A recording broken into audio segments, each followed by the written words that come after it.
மகர ராசி என்பர்கள் இந்த வாரத்தில் காரிய ஜெயம் பெறக்கூடிய யோகமானது இருக்கின்றது. 3ஆம் இடம் வலுத்து இருக்கின்றது. 3ஆம் இடத்துல சூரியன் சுக்கிரன் ராகுடைய சேர்க்கை இருந்து சந்திரன் அங்கிருந்து தான் இந்த வாரத்தை தொடங்குகின்றார். அதனால அந்த 3ஆம் இடம் உங்களுக்கு அதிகமாக வேலை செய்யும். 3ஆம் இடம் சொன்னேன்னா காரிய ஜெயம், தைரியஸ்தானமாக இருக்கும். எதுலேயும் ஒருத்தர் வெற்றி பெறுகிறார்னு சொன்னால் அந்த 3ஆம் பாவம் துணையாக இருக்கிறது. அங்கிருந்து தான் அந்த வெற்றி தொடங்கக்கூடிய புள்ளியாக அது இருக்கும். அந்த இடம் இப்போ உங்களுக்கு பலன் தரப்போகின்றது. அதனால் நீங்கள் எதை செய்தாலும் அதில் வெற்றி உங்களுக்கு உண்டாகும். பொதுவாக ஒரு விஷயம் சொல்லக்கூடியது உண்டு, அதாவது உத்தியோகம் புருஷ லட்சணம் அப்படின்னு சொல்லிட்டு.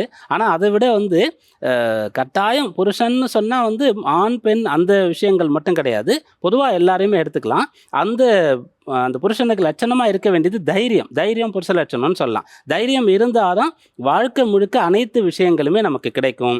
தைரியம்னு சொல்லக்கூடிய அந்த துணிவு ஒருத்தருக்கு இல்லைன்னு சொன்னால், எவ்வளவு திறமை இருந்தாலும் செல்வம் இருந்தாலும் எவ்வளோ பெரிய பாரம்பரியமான குடும்பம் இருந்தாலும் நிறைய பேர் துணை இருந்தாலும் எந்த பலனும் கிடைக்காது. அந்த துணிவு இப்போ உங்களுக்கு இருக்க போகுது அப்படின்றத நான் சொல்கிறேன். அந்த துணிவும் தரக்கூடியதாக 3ஆம் இடத்துல இருக்கக்கூடிய சூரியன் உங்களுக்கு இருக்காரு. அதனால் துணிந்து நீங்கள் நல்ல விஷயங்களை படிக்க ஆரம்பிங்க. பிஸ்னஸ் பண்ணணுன்ற எண்ணம் இருந்ததுன்னா தைரியமாக நீங்கள் ஆரம்பித்து பாருங்கள். வேலை மாறணும், இந்த வேலை பிடிக்கவே இல்லை, இந்த வேலையில இருந்தால் முன்னேறவே முடியாது, சம்பளம் அதிகமே ஆகாது அப்படின்னு சொல்லக்கூடிய நிலை இருந்ததுன்னா கட்டாயம் நீங்கள் தைரியமாக மாறி பார்க்கலாம். துணிகரமான முடிவுகளை எடுக்கிறதுக்கு உண்டான அம்சம் இப்போ இருக்கிறது. உங்களுடைய தகுதி, உங்களுடைய வயது, குடும்ப சூழ்நிலை அனைத்தையும் நீங்கள் பார்த்து நன்றாக சிந்தித்து துணிந்து ஒரு முடிவை எடுத்தால் அது உங்களுக்கு பலன் தரக்கூடிய அம்சம் இந்த வாரத்தில் இருக்கு.